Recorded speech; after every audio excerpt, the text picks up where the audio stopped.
Hi friends, welcome to Sujatha kitchen recipe అండి. ఈరోజు నేను చేసేది అల్ల పచ్చడి అండి. అల్ల పచ్చడి కావాల్సిన ఐటెము 100 గ్రాములు చింతపండు వేడి నీళ్ళు ఇట్లా పిక్క లేకుండా నానబెట్టుకోవాలండి. ఒక 50 గ్రాముల ధనియాలు, ఒక 50 గ్రాముల అల్లం పొట్టు తీసుకుని ఇలా కట్ చేసి పెట్టుకోవాలండి. ఉప్పు, వెల్లుల్లిపాయలు, కరివేపాకు, తాలింపులు, ఎండుమిరపకాయ ముక్కలు, జీలకర్ర, మెంతులు అండి ఏపి ఇలా పొడి చేసుకోవాలండి. ఒక స్పూను. ఇది ఆవాలండి, ఆవాలు కూడా పొడి చేసుకుని ఒక స్పూన్ పెట్టుకోవాలండి. బెల్లం మనం చూసి వేసుకోవాలండి. మామూలుగా ఇట్లా పెట్టాను 50 గ్రాములు. కొంచెం స్వీట్గా కావాలంటే కొంచెం వేసుకోవచ్చు, కొంచెం లైట్ తక్కువ కావాలంటే కొంచెం తక్కువ వేసుకోవాలండి. ఈ తాలింపులోకి ఎల్లుల్లిపాయలు ఇలా కట్ చేసి పెట్టుకోవాలండి పొట్టు తీసి.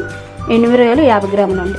ఇప్పుడు మనం ఎలా చేసేదో చూద్దాం. ముందు ఫస్ట్ అల్లం వేపాలండి. నూనెలో 1 గంట నూనె పోసానండి.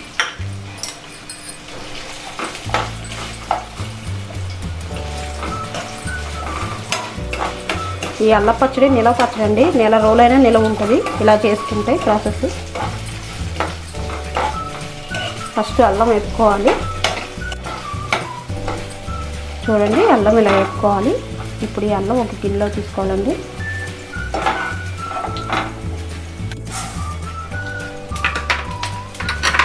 జీలకర్ర, ఈ ఎండుమిరపకాయలు కూడా వేసుకోవాలండి. ఈ రెండు కలిపి వేపుకోవాలి.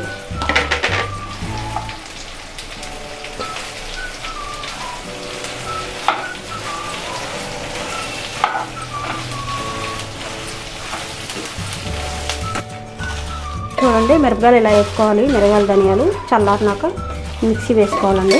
ఫస్ట్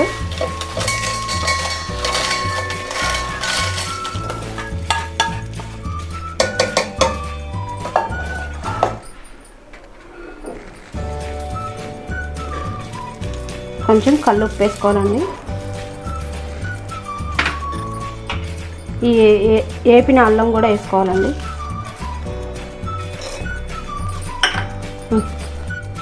వెల్లుల్లిపాయలు కూడా వేసుకోవాలండి. ఇప్పుడు ఈ నానబెట్టిన చింతపండు కూడా వేసుకోవాలండి.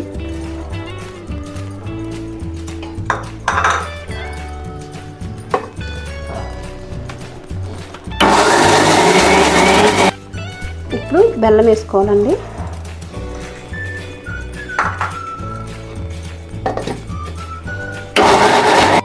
చూడండి, మెంతిపిండి వేసుకోవాలి. కొంచెం ఆవపిండి అండి, కొంచెం అది కూడా వేసుకోవాలి. ఇప్పుడు కొంచెం మిక్సీ పట్టుకోవాలండి.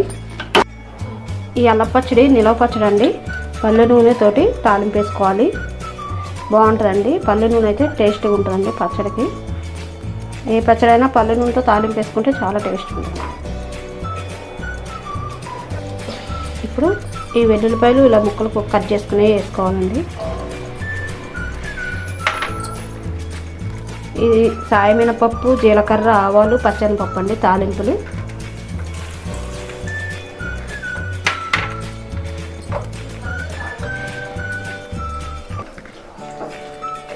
ఇప్పుడు ఈ ఎండుమిరపకాయ ముక్కలు కూడా వేసుకోవాలండి.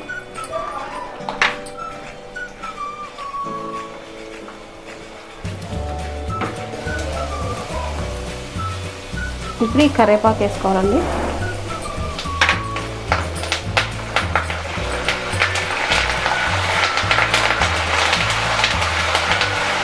తాలింపులు బాగా వేయించుకోవాలి. ఇప్పుడు మనం మిక్సీ పట్టుకున్న పచ్చడి ఇందులో వేసుకోవాలండి. ఈ అల్ల పచ్చడి నిలవ పచ్చడి అండి. ఒక సీసాలో తీసుకొని చల్లారినాక సీసాలో తీసుకొని ఫ్రిడ్జ్లో పెట్టుకోండి. టిఫిన్లోకి చాలా బాగుంటుందండి. పెసరట్టు కానీ, ఉప్మాలోకి కానీ, ఇడ్లీ, దోశలోకి చాలా బాగుంటుందండి. అల్ల పచ్చడి చాలా టేస్టీగా ఉంటుంది. ఇలా చేసుకోండి, చాలా బాగుంటుంది. చూడండి, ఇది అల్ల పచ్చడి అండి. ఇది చాలా బాగుంటుంది. ఈ అల్ల పచ్చడి ఇడ్లీ, దోశ, పెసరట్టు, ఉప్మా టిఫిన్లోకి చాలా బాగుంటుందండి ఉదయం పూట.